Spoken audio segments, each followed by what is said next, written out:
Hello everyone, welcome to my channel. अभी मैं video record कर रहा था और 10 मिनट की मैंने वीडियो रिकॉर्ड की और लाइट चली गई। फिर कोई नहीं, फिर से मैं वीडियो रिकॉर्ड करता हूँ और फिर से शुरू करते हैं।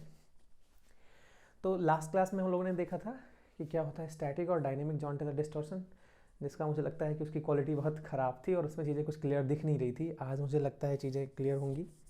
एक बार मैं फिर से चेक कर लेता हूँ चीज़ें क्लियर हैं कि नहीं है। ओ परफेक्ट, मेरे ख्याल से चीज़ें आज क्लियर दिख रही हैं। तो उसमें हमने देखा था, आज हमें पढ़ना है क्या होता है, कैसे होती है splitting in case of square planar complexes. ठीक है, जनरली जो D8 के कॉम्प्लेक्सेस होते हैं वो स्क्वायर प्लेनर कॉम्प्लेक्स बनाते हैं। D8 वाले सिर्फ स्क्वायर प्लेनर नहीं बनाते। मैं ये नहीं बोल रहा हूँ, मैं बोल रहा हूँ कि D8 वाले जो होते हैं वो स्क्वायर प्लेनर कॉम्प्लेक्स बनाते हैं। D8 वाले टेट्राहेड्रल भी बनाते हैं और D8 वाले ऑक्टाहेड्रल भी बनाते हैं। ठीक है, आगे वाले केसेस में हम देखेंगे कैसे कैसे यहाँ पे बनता है। हमने क्या किया, हमने एक कोई ऑर्बिटल ड्रॉ किया, एक्साइटेड स्टेट में गया, d square minus y square में, उसको हमने देखा ईजी में ये टू मतलब दो पार्ट में ईजी और T2G में ये ब्रेक हुआ। राइट। अब इसके बाद क्या किया, अब हमने देखा, अब हम जब जॉन टेलर डिस्टॉर्शन में हमने क्या देखा था कि जो अनसिमेट्रिकल अगर डिस्ट्रीब्यूशन है तो वहाँ पे जॉन टेलर डिस्टॉर्शन होता है। अनसिमेट्रिकल डिस्ट्रीब्यूशन का मतलब वहाँ पे ये था कि अगर इलेक्ट्रॉन डेंसिटी अनसिमेट्रिकली डिस्ट्रीब्यूटेड है, जैसे वहाँ पे क्या होता था कि एक के पास इलेक्ट्रॉन डेंसिटी ज़्यादा होती थी, एक के पास इलेक्ट्रॉन डेंसिटी कम होती है। पर यहाँ पे अभी ऐसे तो दिख रहा है कि यहाँ पे तो कोई अनसिमेट्रिकल फीलिंग है नहीं, पर ऐसा है नहीं।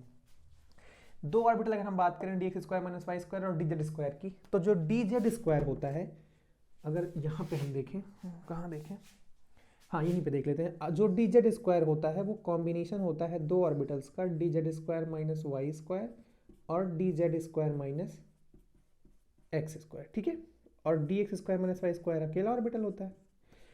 तो यहां से हम ये कंक्लूड कर सकते हैं, क्योंकि डी जेड स्क्वायर दो ऑर्बिटल्स का कॉम्बिनेशन है तो यहां पर इलेक्ट्रॉन डेंसिटी ज्यादा होगी।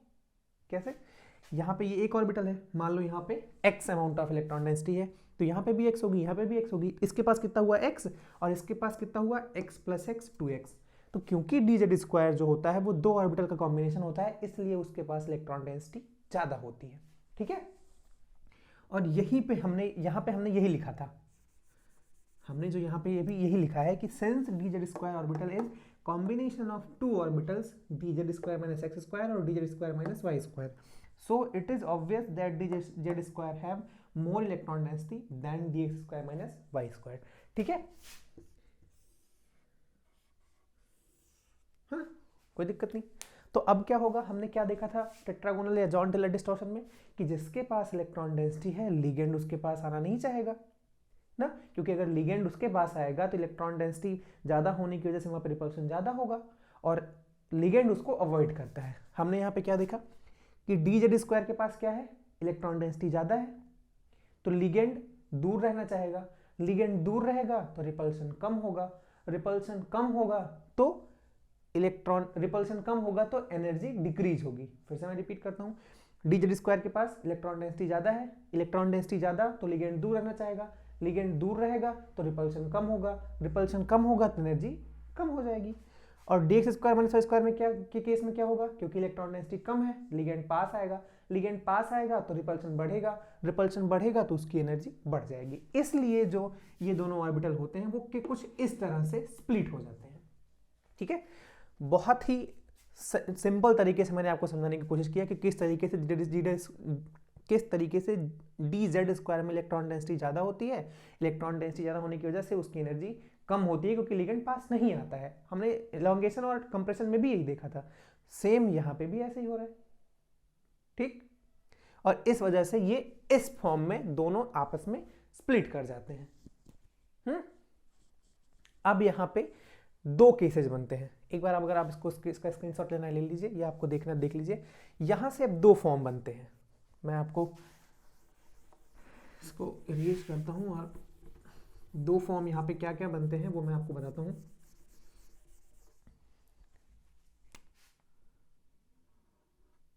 ठीक है,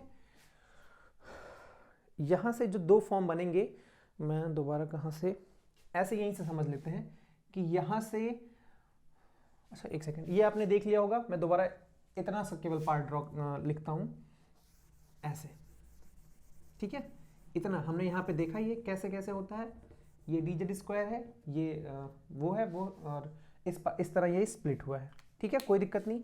यहाँ पे अब हम यहाँ पे इसको दो पार्ट में डिवाइड करते हैं। एक हमने यहाँ पे इसको देखा और एक हम यहाँ पे इसको यहाँ पे देखेंगे। सबसे पहला क्या देखते हैं कि अगर कोई वीक लिगेंड है, if week ligand is present, got it. अगर वीक लिगेंड है तो यहां पे क्या होगा, अब यहां पे अगर वीक लिगेंड है तो हमने क्रिस्टल फील्ड स्प्लिटिंग एनर्जी में देखा था कि जितना वीक लिगेंड होगा उतनी ही क्रिस्टल फील्ड स्प्लिटिंग एनर्जी कम होगी, जितना ही स्ट्रॉन्ग लिगेंड होगा उतनी ही क्रिस्टल फील्ड स्प्लिटिंग एनर्जी को बढ़ाएगा। स्ट्रॉन्ग लिगेंड होने की वजह से जो स्प्लिटिंग होती है वो बढ़ जाती है। तो वीक लिगेंड है तो ये जो स्प्लिटिंग हो रही है ये कम होगी, और splitting come, week ligand present, so splitting is less, so splitting is less. तो यहां पर हम क्या समझ सकते हैं, क्योंकि स्प्लिटिंग कम है, सो यहां पे हम मानते हैं कि dz स्क्वायर और dx square minus y square की जो एनर्जी होगी वो कंपेरेबल होगी। dx square minus y square and dz square orbitals have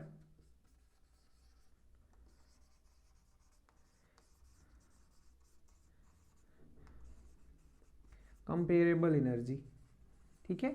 इसकी एनर्जी यहाँ पे ऑलमोस्ट सेम होगी। तो ये हम ना इसको हम मानते हैं क्योंकि एनर्जी इतनी कम है। मैं आपको दिखा, यहाँ पे थोड़ा स्प्लिटिंग दिख रही, पर क्योंकि वीक लिगेंड है इसलिए ये ना हम मानते हैं दोनों डिजेनरेट हैं, दोनों की एनर्जी ऑलमोस्ट सेम है, ठीक है। दूसरा केस क्या बनता है, if strong ligand is present, if strong ligand is present, तो यहां पे क्या होगा, स्ट्रॉन्ग लिगेंड होने की वजह से इन दोनों के बीच की एनर्जी बढ़ जाती है, ठीक है।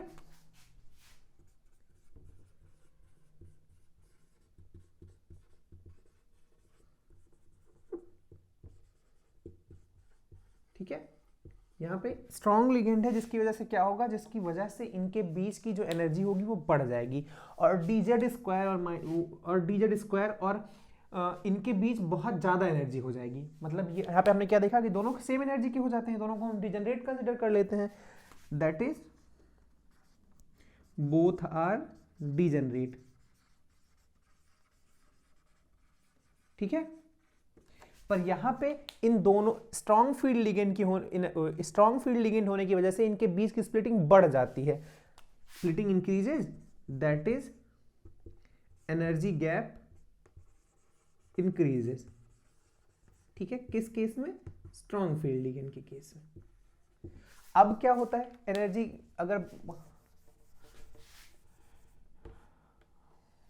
अगर एनर्जी गैप बहुत बढ़ जाता है तो इसकी वजह से क्या होगा, एनर्जी गैप बहुत ज्यादा होने की वजह से ये इस इलेक्ट्रॉन की जो dx square minus y square में जो इलेक्ट्रॉन है वो बहुत ही अनस्टेबल हो जाता है, क्योंकि हर कोई क्या चाहता है कि उसकी एनर्जी कम हो जाए और वो स्टेबल हो जाए। पर यहाँ पे क्योंकि गैप बढ़ गया, गैप अगर मैं आपको दिखाऊं तो गैप कुछ इस तरीके से हो गया, और गैप बढ़ने की वजह से ये इलेक्ट्रॉन जो होता है अनस्टेबल हो जाता है। तो ये क्या चाहता है, ये क्या करता है कि ये इलेक्ट्रॉन यहाँ से यहाँ पे चलाता है, ठीक है। अच्छा, आप इतना चीज़ों को समझो, मैं इसको ना दोबारा लिख करके समझाता हूँ। यहाँ से यहाँ तक हो जाता है, इतना आपने लिखा, इसका स्क्रीनशॉट एंड ले लीजिए आप, फिर मैं आगे देखता हूँ। आपको ये चीज़ें ना स्ट्रॉन्ग वाला केस में अच्छे से समझाता हूँ।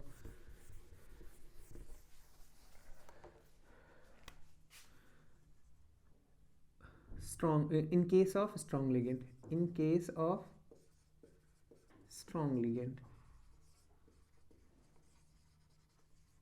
ठीक है। क्या होता है यहाँ पे, हमने अभी अभी देखा कि 5 पार्ट में ऐसे 1 2 3 4 थोड़ा सा एनर्जी बढ़ी,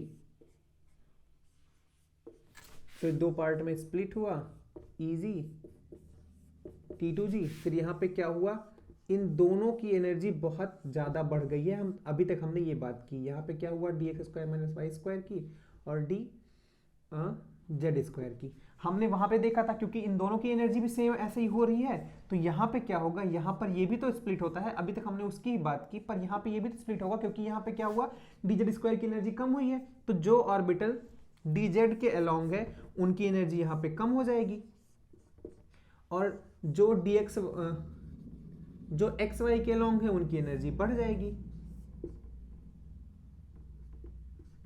डी वाई जेड और डी जेड एक्स। फिर से मैं एक बार आपको दोबारा कर देता हूं, हमने क्या देखा था वहां पे, क्योंकि डी जेड स्क्वायर के पास इलेक्ट्रॉन डेंसिटी ज्यादा है तो लिगेंड पास नहीं आएगा, उसकी एनर्जी कम हो जाएगी, और इसके पास इलेक्ट्रॉन डेंसिटी कम है, लिगेंड पास आएगा, रिपल्शन बढ़ेगा और एनर्जी बढ़ जाएगी d x square minus y square के पास। तो सेम यही केस यहाँ पे भी होगा, जो ऑर्बिटल एक्स वाई के अलोंग है उनके पास लिगेंड ज्यादा आएगा, रिपल्शन बढ़ेगा और एनर्जी बढ़ जाएगी, और जो ऑर्बिटल जेड के अलोंग है, क्योंकि जेड के अलोंग इलेक्ट्रॉन डेंसिटी ज्यादा है और इलेक्ट्रॉन डेंसिटी ज्यादा होने की वजह से लिगेंड पास नहीं आएगा और उसकी एनर्जी कम हो जाएगी और एनर्जी डिक्रीज कर जाएगी। ठीक है, यहां पे वही तो हम इतनी देर से कर रहे थे, एक ये 8 इलेक्ट्रॉन यहां पे हमने भर दिए, ठीक, यहां पे 2 इलेक्ट्रॉन आ गया, यहां पे 1 इलेक्ट्रॉन, यहां पे 1 इलेक्ट्रॉन, यहां पे सबके पास पेयर्ड इलेक्ट्रॉन, ठीक है, 8 इलेक्ट्रॉन ऐसे। अब इसके बाद क्या हुआ, वीक फील्ड लिगेंड के केस में हमने क्या देखा कि यहां पर ये दोनों के बीच एनर्जी गैप कम होता है, जिसकी वजह से ये डिजेनरेट स्टेट में होते हैं। लेकिन जब स्ट्रॉन्ग फील्ड लिगेंड होता है तो इनके बीच गैप इतना ज्यादा होता है कि इस इलेक्ट्रॉन की जो स्टेबिलिटी होती है बहुत कम हो जाती है, ये इलेक्ट्रॉन बहुत अनस्टेबल हो जाता है, जिसकी वजह से क्या होगा, ये इलेक्ट्रॉन यहां पे चला आएगा। ठीक है, ये इलेक्ट्रॉन, क्योंकि यहां पे जगह तो है ही, ये इलेक्ट्रॉन अगर यहां पे है तो बहुत ज्यादा एनर्जी है, तो क्या करेगा कि ये नीचे आके एनर्जी को कम करके स्टेबल हो जाएगा, और जब ये यहां पे स्टेबल हो जाता है तो डी जेड स्क्वायर इतना ज्यादा स्टेबल हो जाता है कि आगे जो इलेक्ट्रॉन का अरेंजमेंट होता है वो कुछ इस तरीके से हो जाता है, d x square minus y square orbital तो सबसे ऊपर रहेगा ही, ठीक, यहां पर इलेक्ट्रॉन आया और इलेक्ट्रॉन आने के बाद ये इतना स्टेबल हो गया कि इसकी एनर्जी डी एक्स वाई से भी नीचे हो जाती है, तो ये वाला क्या होगा, डी जेड स्क्वायर की एनर्जी बहुत ज्यादा कम हो जाएगी और यहां पर ये यहां पे आ जाएगा डी जेड स्क्वायर। यहां पे हमने क्या देखा, यहां पे ये है ही डी एक्स वाई, इसके पास 2 इलेक्ट्रॉन है, इसके पास 2 इलेक्ट्रॉन है, और साथ में तो ये दो तो है ही, 2 इलेक्ट्रॉन 2 इलेक्ट्रॉन, ठीक है, d y z d z x. Strong field ligand case की बात मैं कर रहा हूं, स्ट्रॉन्ग फील्ड लिगेंड के केस में क्या हुआ, क्योंकि स्ट्रॉन्ग फील्ड लिगेंड है तो एनर्जी गैप बढ़ा, एनर्जी गैप बढ़ जाएगा तो इस इलेक्ट्रॉन की स्टेबिलिटी बहुत कम हो जाएगी, तो खुद को स्टेबल बनाने के लिए नीचे आ जाएगा, और जैसे ये इलेक्ट्रॉन नीचे आया डी जेड स्क्वायर फुलफिल्ड हो गया, दो इलेक्ट्रॉन इसके पास हो गए, और ये इसकी एनर्जी इतनी कम हो जाती है कि ये डी एक्स वाई से भी कम एनर्जी एक्वायर कर लेता है और स्टेबल हो जाएगा और इसके नीचे आ जाता है, तो जो एनर्जी का ऑर्डर होगा वो कुछ इस तरीके से हो जाएगा स्क्वायर प्लेनेट। ठीक है, यहाँ पे सबसे ज़्यादा एनर्जी किसकी हो जाएगी, d x square minus y square की, फिर डी एक्स वाई की, फिर डी जेड स्क्वायर की, फिर डी वाई जेड और डी जेड एक्स की। कुछ इस तरीके से हो जाता है एनर्जी ऑर्डर, कब, जब स्ट्रॉन्ग फील्ड लिगेंड होता है in case of D8 metal. ठीक है, इस तरीके से होता है स्क्वायर प्लेनर कॉम्प्लेक्स की स्प्लिटिंग। ठीक, हमने देखा था वीक फील्ड के लिगेंड में क्या केस में क्या होता है, दोनों के दोनों डिजेनरेट स्टेट में रहते हैं, हाँ कोई दिक्कत नहीं। स्ट्रॉन्ग फील्ड लिगेंड के केस में क्या होगा, नीचे आ जाएगा, और यहां पर अब ये एक इलेक्ट्रॉन, एक जो ऑर्बिटल होता है वो वैकेंट हो जाता है और ये पार्टिसिपेट करता है स्क्वायर प्लेनर कॉम्प्लेक्स को बनाने में। स्क्वायर प्लेनर कॉम्प्लेक्स की क्या होती है हाइब्रिडाइजेशन, sp2d, यहाँ पे जो d होता है वो यही ऑर्बिटल होता है, d यहाँ पे d x square minus y square होता है। ठीक है,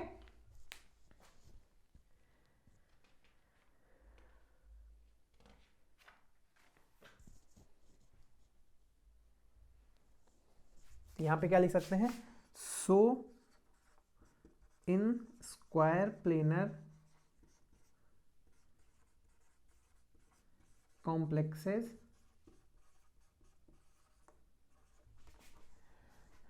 d x square minus y square orbital participates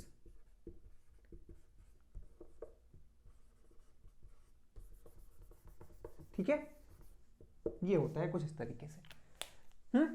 हमने क्या देखा कि जब D8 के कॉम्प्लेक्स में यहां तक जब dx square minus y square और dz स्क्वायर में क्यों स्प्लिटिंग होती है, क्योंकि dz स्क्वायर के पास इलेक्ट्रॉन डेंसिटी कम है, लिगेंड दूर रहेगा और उसकी एनर्जी डिक्रीज हो जाएगी, dx square minus y square की ऊपर हो जाएगी। फिर दो केस बना, पहला केस क्या बना कि अगर वीक फील्ड लिगेंड है, अगर वीक फील्ड लिगेंड है तो दोनों डिजेनरेट स्टेट में रहते हैं, दोनों डिजेनरेट स्टेट में रहेंगे तो इनके बीच तो एनर्जी सेम है, तो काहे ही इलेक्ट्रॉन इधर उधर होगा, दोनों सेम है। तो उस केस में चलो ठीक है, ये स्ट्रॉन्ग फील्ड का केस हुआ ना, ये होता है in case of strong ligand, ठीक, ये हो गया।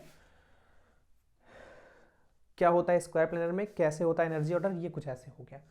अगर यहां पर, अच्छा मैं 3 केस बना के खुद ही एक चीज क्लियर कर देता हूं।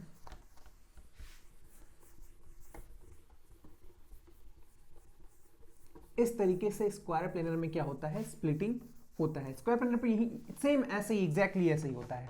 तो हमने अभी तक क्या देखा, D8 में एक अगर वीक फील्ड लिगेंड है, वीक फील्ड लिगेंड के केस में dx square minus y square and dz square है similar energy, not same, similar energy, जिसकी वजह से क्या होगा, दोनों के पास इलेक्ट्रॉन रहेगा, एक एक इलेक्ट्रॉन दोनों के पास रहेगा। और यहां पर अगर D8 है और कोई वीक फील्ड लिगेंड है, ठीक है, तो यहां पर कैसा कॉम्प्लेक्स बनता है, टेट्राहेड्रल कॉम्प्लेक्स।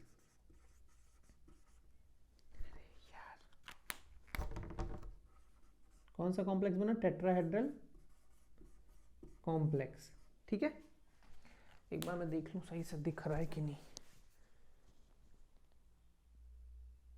हाँ ग्रेट। यहां पे कैसा कॉम्प्लेक्स बनता है, टेट्राहेड्रल कॉम्प्लेक्स बनता है। टेट्राहेड्रल क्यों बनेगा, क्योंकि इस केस में जो x square minus y square दोनों ऑर्बिटल के पास और dz स्क्वायर के पास, दोनों के पास एक एक इलेक्ट्रॉन है, तो यहां पे तो d ऑर्बिटल वैकेंट ही नहीं है। और टेट्राहेड्रल के कॉम्प्लेक्स केस में क्या होता है, हम क्या जानते हैं कि sp3 होता है उसका हाइब्रिडाइजेशन, तो यहां पे भी d ऑर्बिटल नहीं चाहिए होता है। तो जब भी D8 के केस में वीक फील्ड लिगेंड होता है तो वहां पे टेट्राहेड्रल कॉम्प्लेक्स बनता है, क्योंकि कोई भी d ऑर्बिटल अवेलेबल नहीं होता है, ठीक। अगर स्ट्रॉन्ग फील्ड लिगेंड है, स्ट्रॉन्ग, तो ये मार्कर में इंक खत्म हो गई आई गेस। जब भी स्ट्रॉन्ग फील्ड लिगेंड होता है, स्ट्रॉन्ग फील्ड लिगेंड, तो वहां पे कैसा कॉम्प्लेक्स बनता है, वहां पे बनता है square planar complex, square planar complex, ठीक है। बहुत ही आसान से शब्दों में इसको समझा जा सकता है। अगर कोई D8 मेटल है, वीक फील्ड लिगेंड है, अच्छा 4 लिगेंड है, तो ध्यान रखना 6 लिगेंड का मत बना देना टेट्राहेड्रल स्क्वायर प्लेनर। अगर D8 है और कोई 4 लिगेंड जो है वो वीक फील्ड है, तो वहां पे टेट्राहेड्रल कॉम्प्लेक्स बनेगा। 4 और D8 है कोई 4 लिगेंड जो स्ट्रॉन्ग फील्ड लिगेंड है, तो स्क्वायर प्लेनर कॉम्प्लेक्स बनेगा। और अगर D8 के साथ कोई 6 लिगेंड है तो स्क्वायर प्लेनर वो ऑक्टाहेड्रल कॉम्प्लेक्स भी बनाता है, ऑक्टाहेड्रल कॉम्प्लेक्स भी बनाता है अगर कोई 6 लिगेंड है। D8 जो है वो ऑक्टाहेड्रल कॉम्प्लेक्स भी बनाता है। तो ऐसे मत समझ लेना कि D8 केवल वही बनाता है। अगर 4 लिगेंड है और 4 लिगेंड के बारे में आपको, अगर उसका D8 जो मेटल है अगर उसका कोऑर्डिनेशन नंबर 4 है, तो वहां पे टेट्राहेड्रल या स्क्वायर प्लेनर की पॉसिबिलिटी होगी। तो अगर वीक फील्ड लिगेंड हुआ तो टेट्राहेड्रल, स्ट्रॉन्ग फील्ड लिगेंड हुआ तो स्क्वायर प्लेनर। अगर वहां पे उसका कोऑर्डिनेशन नंबर 6 है तो क्या होगा, ऑक्टाहेड्रल कॉम्प्लेक्स बनाएगा। ये था कैसे क्या क्या स्प्लिटिंग होती है स्क्वायर प्लेनर कॉम्प्लेक्सेस में, ठीक है। अब मैं कुछ एग्जांपल्स, स्क्रीनशॉट ले लीजिए अगर आपको लेना है तो, कुछ एग्जांपल्स मैं आपको कराता हूं।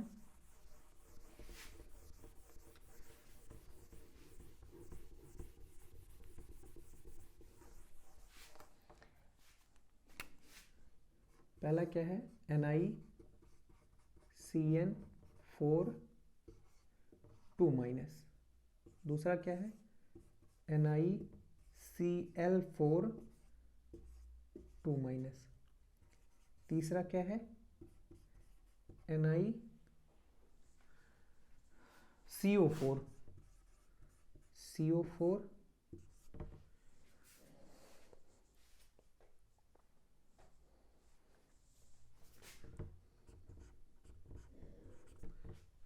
+2, ठीक। हमने यहाँ पे क्या देखा, Ni+2 में है, Ni अगर +2 में है तो यहाँ पे क्या होगा, Ni+2 में क्या होगा, 4s0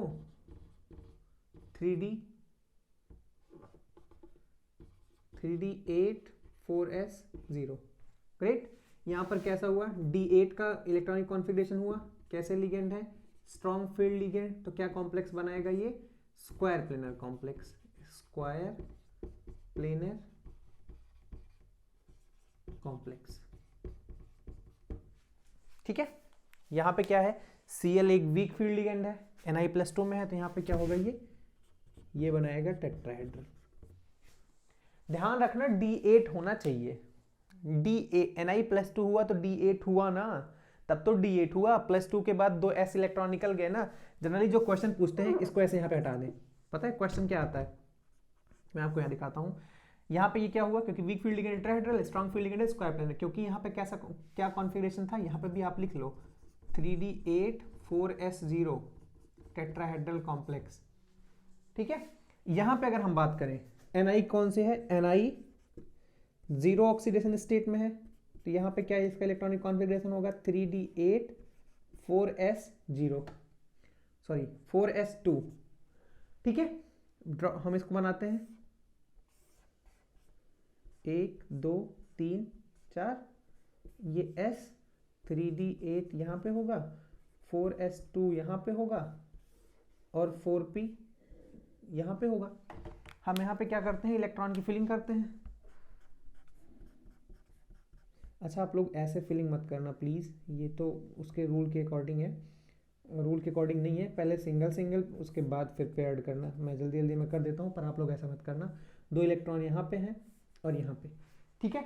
ये जो होता है, जब ये ग्राउंड स्टेट है, जब ये एक्साइटेड स्टेट में जाता है तो यहाँ पे क्या करता है, 1 2 3 4, ये दोनों इलेक्ट्रॉन यहाँ आके पेयरिंग कर लेते हैं, तो कितना होगा, 1 2 3 4 5, फिर 1 2 3 4 5 5 5 10, s 3d यहाँ पे ये d हो गया, ये s हो गया और ये 3 p हो गया। अब यहाँ पे क्या होगा, एक s और 3 मिला के p मिला के क्या बना रहे हैं यहाँ पे, sp3, तो ये मार्क करना, यहाँ पे क्या बना रहे हैं, यहाँ पे बना रहे हैं sp3।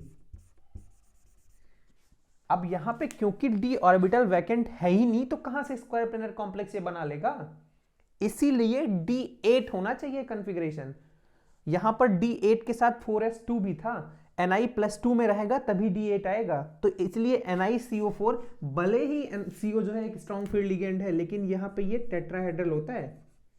कंफ्यूज होने की जरूरत नहीं है, सिर्फ आप हवा में रहो कि Ni हमने देख लिया क्योंकि D8 होता है इसका और CO स्ट्रॉन्ग फील्ड लिगेंड है तो स्क्वायर प्लेनर, नहीं, ऐसा नहीं होता है, ठीक है।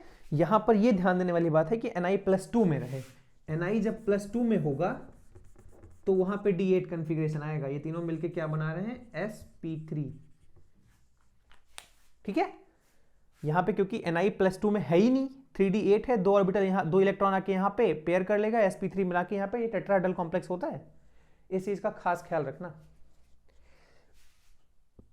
अब एक चीज जो यहां पे याद करने वाली है कि जो स्प्लिटिंग एनर्जी होती है in case of square planar, वो ज्यादा होती है इन केस ऑफ ऑक्टाहेड्रल से। क्यों ऐसा ऐसा क्यों होता है, क्योंकि हमने देखा कि स्क्वायर प्लेनर कॉम्प्लेक्स कैसे लिगेंड्स बनाते हैं, स्ट्रॉन्ग फील्ड लिगेंड बनाते हैं। तो स्ट्रॉन्ग फील्ड लिगेंड, क्योंकि जो स्क्वायर प्लेनर कॉम्प्लेक्स होता है वो केवल स्ट्रॉन्ग फील्ड लिगेंड से ही बनता है, इसीलिए यहाँ पे जो इसकी स्प्लिटिंग एनर्जी होती है ज्यादा होती है। क्यों, क्योंकि जो इतना ज्यादा स्ट्रॉन्ग फील्ड लिगेंड होगा उतना ज्यादा वो स्प्लिटिंग कराएगा, जितनी ज्यादा स्प्लिटिंग कराएगी उतनी ज्यादा क्रिस्टल फील्ड स्प्लिटिंग एनर्जी बढ़ेगी। इसलिए जो डेल्टा मतलब crystal field splitting energy in case of square planar वो बहुत ज़्यादा होती है इन कंपैरिजन टू ऑक्टाहेड्रल। और अगर हम तीनों की बात करें तो जो स्क्वायर प्लेनर वाला होता है वो सबसे ज़्यादा, देन ऑक्टाहेड्रल वाला और देन टेट्राहेड्रल वाला, ये होता है, ठीक है।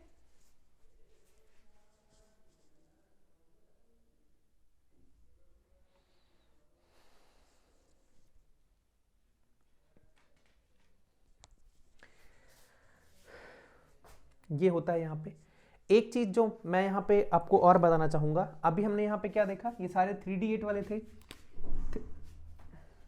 कैसे यहाँ पे ये चीज़ हमने देख ली ना। हाँ, आपको जो करना हो आपने देख ही लिया इसको, मैं इरेज कर रहा हूँ इसको। हाँ,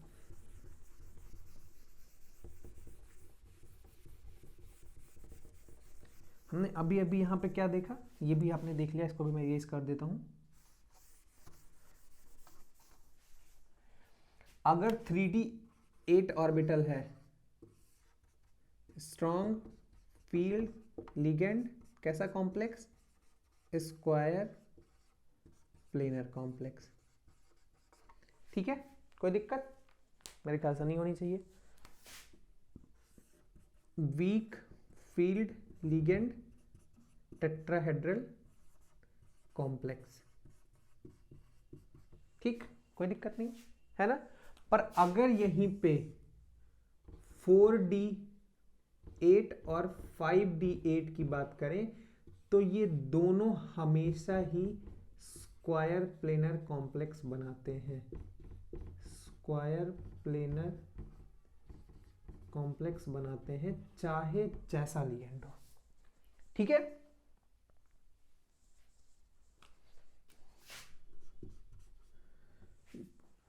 चाहे जैसा लिगेंड हो। 3D8 के केस में हम केवल चेक करते हैं कि स्ट्रॉन्ग फील्ड लिगेंड है कि वीक फील्ड लिगेंड है। 4D और 5D8 के केस में ये हमेशा square planar ligand, square planar complex बनाएंगे, no matter what the ligand